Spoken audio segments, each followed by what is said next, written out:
Important for restaurant owners. We have Andy Johnson, Vice President of Government Affairs for the Grand Rapids Chamber. Thanks so much for joining us this morning. Hey, good morning. Thank you. All right, Andy, let's first talk about this because obviously when they talked about contact sports resuming, they also kind of pushed back the day to March 29th for the restaurants to reopen. What are your thoughts on that, and where do we stand right now? Yeah, that kind of caught people by surprise. The headlines was the high school sports coming back. And, when folks found that out, it was a lot of frustration because there has been so much sacrifice on behalf of business owners, everyone. And what we're saying is we need to continue to take the health threats of this virus very seriously. Personal responsibility is still the key. But restaurants, businesses that have been impacted by the restrictions, they need some more clarity, some more consistency, and what it's going to look like when we reopen. Restaurants, as you pointed out, open at 25% on February 1. And since then, they've been required to collect contact tracing info of guests during that period. And through the first 3.5 weeks, we haven't seen a single case of COVID-19 transmission.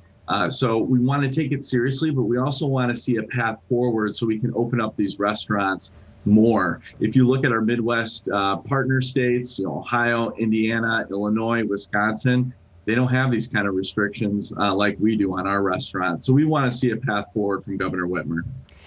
And I guess if you could offer up, your opinion or what that path would start to look like from your perspective, what would the next step be? What are restaurant owners hoping for? Yeah, well, many states, including Massachusetts yesterday, have gone to 100% with social distancing guidelines in place.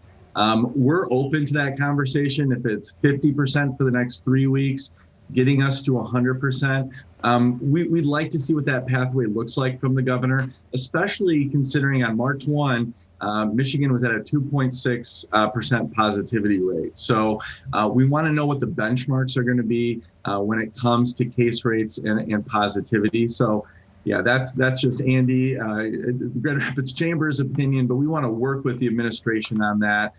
Again, get some more understanding of what that's going to look like for our business owners, because that's key to planning, to staffing, to supplying.